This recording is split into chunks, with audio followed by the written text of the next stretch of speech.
Welcome to St. Louis on the Air. I'm Sarah Fensky. Happy Friday to you. All the world's a stage, and right now, so is Forest Park. On Wednesday evening, the St. Louis Shakespeare Festival and about a dozen other local arts organizations launched an enchanting and socially distant extravaganza there. It's called A Late Summer Night's Stroll, and yes, that is a nod to A Midsummer Night's Dream. A traditional Shakespeare in the Park wasn't possible this year due to COVID-19, and so Shakespeare in the Park has taken walking tour form. Earlier this week, small groups of pre-registered masked attendees made their way through beautiful archways and open-air performances. Our producer, Evie Hemphill, was there to take it all in.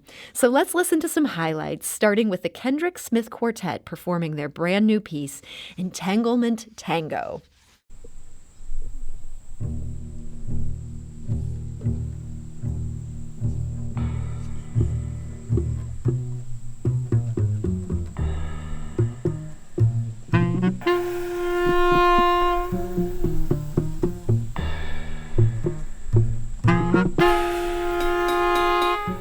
For saxophonist Kendrick Smith and his jazz quartet, tonight's audience is an unusual one.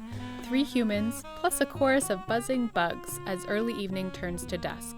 Smith composed the piece just for this event, and the way he describes it, it's right in keeping with the theme of A Midsummer Night's Dream. The two lovers have ended up falling in love with the same woman, so they're in an entangled relationship right now, and so the melody's supposed to sound really crazy like that, and then there's another section where you kind of hear the puck putting everybody to sleep, so yeah, it's supposed to kind of capture that feeling. The quartet is just one of more than a dozen open-air performances that comprise A Late Summer Night's Stroll in Forest Park, and the first stop along the tour is a familiar one. As a group of attendees carefully gather in Shakespeare Glen, a short drama gets underway. The 4 teens on the grassy stage are stationed far apart in this case, and in various states of costume. They project their voices. Our nuptial hour approaches. 4 happy days will quickly bring in a new moon. But oh, methinks how slow this old moon wanes. Happy be, Theseus, our renowned Duke. What's the news with thee? Full of vexation come I with complaints against my child, my daughter Hermia. We are doing the first scene from Midsummer, and it's to get the people a sense of what the story is before sending him into opera and all these crazy stuff. That's Elena Perietti, who is in the scene along with 3 other teens, including Archer McGrosso. We are the Shakespeare Squadron, which is the festival's teen acting ensemble. So we have a year-round program that does acting and master classes and a bunch of things, and we usually perform the Green Show at the park. But since this time we didn't get to do that, they still wanted us to be involved, so we are opening the Stroll. Moving along from this scene, it's a few hundred yards further that the sound of a solo voice starts to break through the hum of the outdoor setting. She stands far away from eventgoers on the other side of a creek.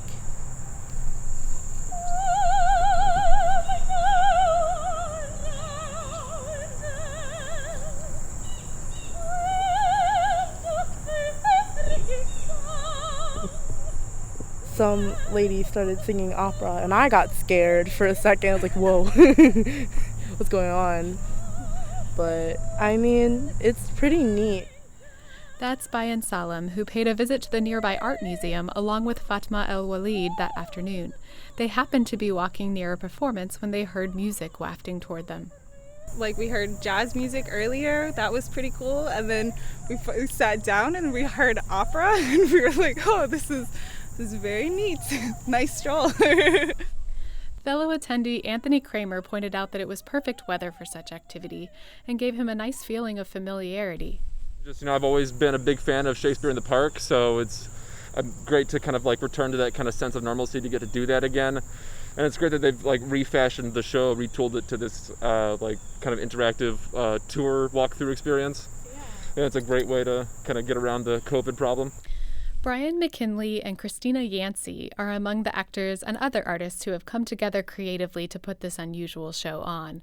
They're both with the Black Rep. We'll be acting Act 2, Scene 2 from A Midsummer Night's Dream. So basically we were putting on Shakespeare in the Park, it's just a different way of doing it. Yeah. So Queen Titania is giving her elves and her fairies some duties before she goes to sleep, and they normally sing her to sleep. And so they sing her a song to sleep, which is performed by Amber Rose and piano by Charles Kreth. And I fall asleep under the tree, and Oberon comes and puts a spell on me to fall in love with whomever I see first, no matter how unpleasant or beautiful or hideous he is. Come, now a roundel and a fairy song. Then, for the third part of a minute hence, in another scene at a different stop along the Stroll, local actors Allison Moser and Keating present an off-kilter interpretation of preparations for the play within the Shakespeare play. Well, Snout, you have been nominated to be our wall deputy. What's that? It's Snout's job to make sure that we maintain a proper social distance during all rehearsals and performance, except today, I guess, it's mine. Let me play the wall. I'll robe myself in brick and mortar and keep everyone safe. No, Snout will play the wall. And I will play the lion's part. Let me play the lion too. I can roar. I will roar that it will do any man's heart good to hear me roar. I will roar that it will make the Duke say, "Let him roar again." Like this.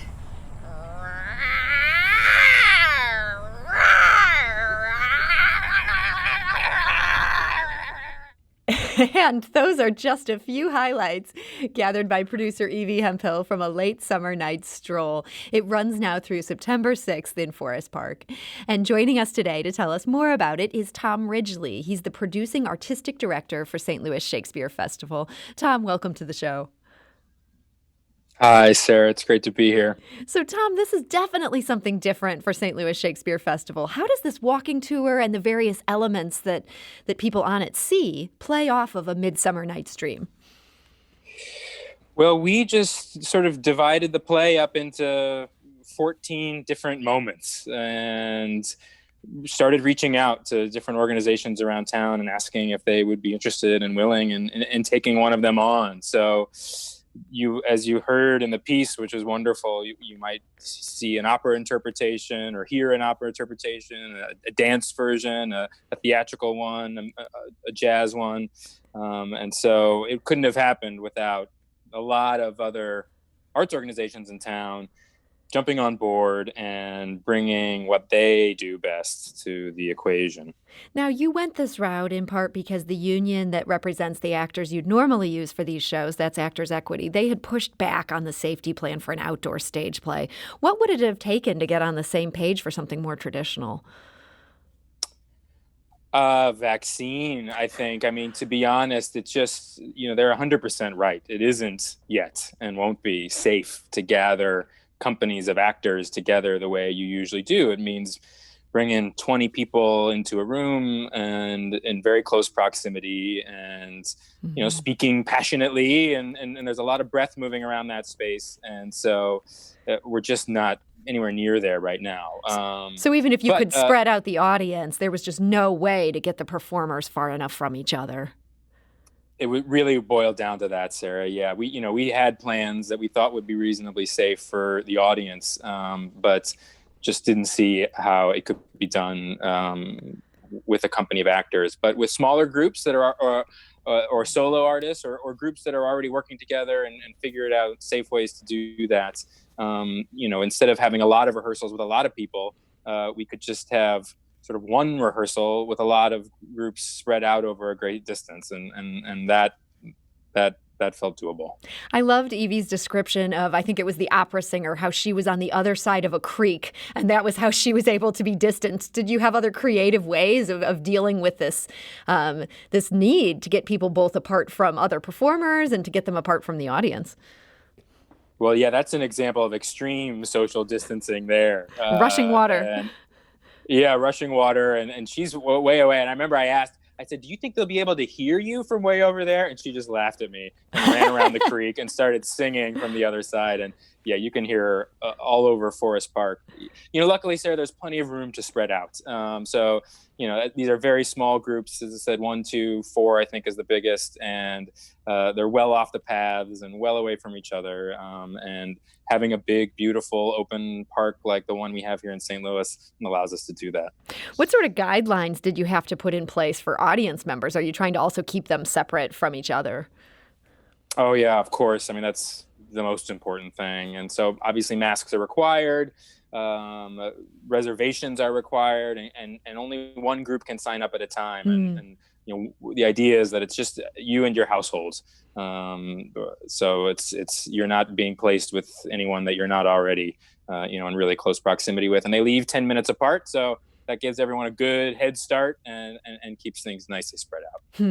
So a really special component of this are the art installations. These were done by Painted Black STL. And also joining us today to talk about that part of this unique show is Javen Solomon. He is the co-founder of Painted Black STL. Javen, welcome to the show. Hey, Sarah. Thanks for having me. So, Javen, I want to talk about the Black artists whose work is featured as sort of the set for this walking show. But let's take a quick step back. How did Painted Black STL get started in the first place? Sure. So, Painted Black STL got started with a friend of mine, and I actually started it shortly after the killing of George Floyd a couple of months ago. So we started early June with the intent of gathering donations to pay for Black artists, painting materials, as well as, their services to paint up boarded windows.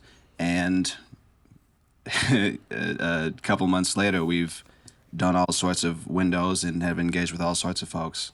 And in addition to the windows, you've now done this work for the Shakespeare Festival. How did that end up coming about? We wonder the same thing sometimes. The Shakespeare Festival folks actually reached out to us and said that they wanted to work together, and we were happy to join in. A few of us have been to Shakespeare in the Park several times. We love it, so we were happy to take part in this process. And so each of these art installations, I guess you had 14 different artists working on these. Each installation is a small version of the Gateway Arch. They go in many different directions from there. Javen, what's an example of what someone has done with this arch format there in Forest Park? Oh, goodness. It's interesting to think about that, because each artist has done so many. There's so many unique things that have been done. So, for example, I believe at arch number 3 along the path, there's actually a full composition wrapping around the entire arch, which sort of forces you to move around this piece as there's actually a performance going on at the same time. So it really helps ground you in the experience. Tom, do you have a favorite of these arches? It's hard to choose, but I think the one that Javen's describing is up there. It's at the fourth stop. If it's not the same one, the one I'm thinking of is just a really beautiful depiction of Oberon and Titania and Puck. That's just really vivid and exciting and scary, and it wraps all the way around. It's a beautiful one. There's also one at the very end that's second to last. By a fellow named Brock Seals. It's very abstract. It's just some geometric patterns, but they're in 2 different colors, and it represents the wedding between Theseus and Hippolyta, and also the lovers that have been at odds throughout the play. And so it's this sort of coming together of 2 different worlds, or 2 different sides, or just 2 different people. And it's right there on one of the bridges that goes over the canal that leads into the Grand Basin, and it's just gorgeous. And I have to say, there is, as Javen was saying, like such an incredible variety among the 14. Individually, they're all beautiful, but taken together, seeing them in person is really breathtaking. And Javen, do all of these play off of A Midsummer Night's Dream, or do some of them go in much further afield directions?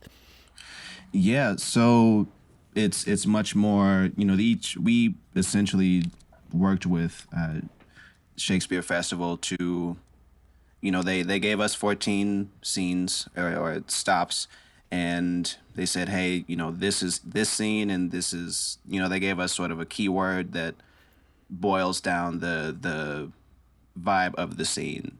So we basically gave this information to the artists, to each of the artists, and they interpreted it, directly from the information we gave them. So, Tom, in addition to being the staging grounds for this very unusual show you're doing, Forest Park is still very much a park that people are interacting with on a daily basis, jogging through it, biking through it. What kind of feedback have you gotten from just random people who stumble upon these arches? It's amazing. You'll be walking the course and you'll hear some people who maybe have been aware of it and, just talking amongst themselves, mentioning something like, oh, yeah, I think the Shakespeare Festival is doing something here. And then you'll see other people that you can tell are totally surprised and taken aback by what they've stumbled on, because it is so, the color against the backdrop of the park is just so, just pops in a way that's so exciting. It just kind of stops you in your tracks. So we've tried to help people find a way into it by putting a label on each arch that has the name of the artist, and also a QR code that people can scan and hear an excerpt from the play and a piece of music that was either inspired by the play or is thematically related to the play. And so even if you haven't signed up for one of the scheduled walks, you can still have a pretty full experience on your own, just going through and finding what you find. So you can sort of do a self-guided tour. It doesn't have to be during an evening where you're having a performance. Absolutely, yeah. Our walks are running Tuesday through Sunday, 5 to 9, but any other time that the park is open, people are absolutely free and encouraged to go, and you can start at the beginning and go through all of it, or you can just, sample one or two on your way wherever you happen to be heading. So Javen, our producer, thought these arches looked great. Actually, she was a fan of them. And she was wondering, is there a plan for where they're going to go after the walking tours close? Is there a chance we could keep them up in Forest Park, like the gates that were in Central Park, that art installation there? Has anyone talked about that? Well, we started to joke about it when we first saw everything up, sort of earlier this week, and we thought, oh, this should be real. And then in that same conversation, we said, you know what, these should be real. So we've talked amongst ourselves about it, but we haven't, reached out to Forest Park or anything about it just yet. But, speaking for myself, I definitely think, we should see about keeping something resembling those up. Maybe not, the material's a little different than something that needs to be more long term, right? So it might not be meant to, it might not make sense as a permanent installation, but I do kind of love that idea. Oh yeah. Yeah, it looks awesome. We've walked, around a few times just to take a look at how folks are interacting with it, and it really feels, all of these arches just feel so well in the space. Tom mentioned how the color really pops against the background, and I 100% agree. It feels like those really should have been there the entire time, along that path. So yeah, we'd love to see that. So, Tom, bigger picture, I need to ask you about this. I know that when you guys announced that you had to cancel the Shakespeare in the Park that we're all familiar with and go this different route instead, there was some concern about how this would affect your bottom line. That's obviously a huge part of how you make your budget make sense. How are you guys doing as an organization right now? Thanks for asking, Sarah. I'm happy to say that we're doing as well as can be expected. We're extremely fortunate that we have an amazing core of supporters. Our board of directors is incredible, and there's just a lot of people in St. Louis who care about the festival. I think who understand what it means to be able to have, a world-class free Shakespeare in the park every summer. So, our budget doesn't look like we thought it would look at the beginning of this year, but we're weathering it well, and excited to get back to whatever the new normal is once we're on the other side. Yeah, I mean, you mentioned that it would pretty much take a vaccine for Actors Equity to be on board with a traditional performance. Are you guys tentatively even starting to think about next summer, or are you almost afraid to go there at this point? Well, I think everything has to be tentative at this point. But we, of course, hope that we can do our regular Shakespeare in the Park production next year. And we're moving forward as if that will be possible, recognizing that it won't ultimately be up to us. Yes. Well, in the meantime, you have this wonderful production. And I must say, it's great to see that when you couldn't work with the actors you would normally work with or do things the traditional way, that so many other arts organizations answered the call. And some of the people that our producer spoke with on the scene Wednesday mentioned just how impressed they were that everybody came together on this. Has it been encouraging to see that so many local artists were willing to step in on this? It has been, and I think it speaks to the strength and the solidarity of the arts community in St. Louis, to have to be able to go and not only see these beautiful 12 arches by local artists, but also to see performances by opera theater and jazz and Big Muddy and the jewels of our cultural scene is just a gift. And so we're extremely grateful to all of them, as we have been to Javen and all the Painted Black artists. And I understand in addition to these adult actors, you also have a Shakespeare squadron of teen actors. How do they fit into all this?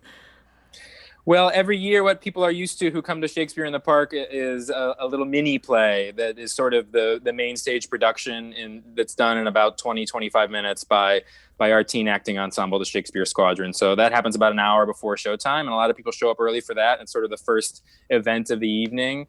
And so we thought, since they had already found a great way to sort of socially distance their summer camp this summer, that we would offer them the opportunity to kick off the whole experience. And they've jumped at it and they do it wonderfully. And so we're really happy that tradition has endured this year in spite of it all. So there's at least one tradition. And I guess the other tradition is we still have Shakespeare in Forest Park. We do. So the evening open air performance time slots, I understand they're pretty much full right now, but there is a wait list. People can find that at stlshakes.org if people want to get on that wait list there. And Tom, if somebody really wants to check this thing out and they can't get a spot on this wait list, would it be okay to lurk in the bushes far from the signed up audience members and maybe be able to hear this opera singing from another 6 feet past the people that are standing more than 6 feet away, or is that strongly discouraged?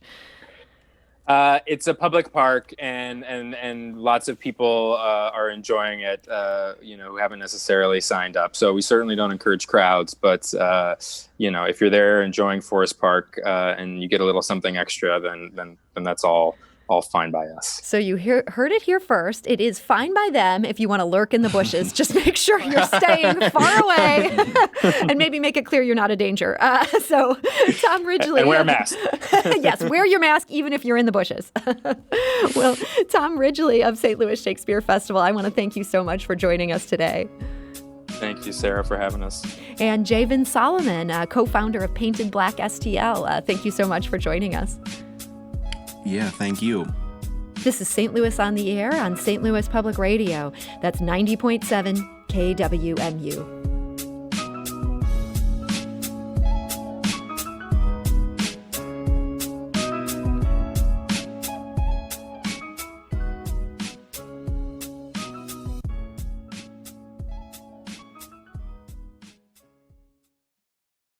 Support comes from Missouri Forest Products Association, committed to sustainable and sound conservation of the state's forests, which support more than 41,000 Missouri jobs, resulting in a $10 billion industry.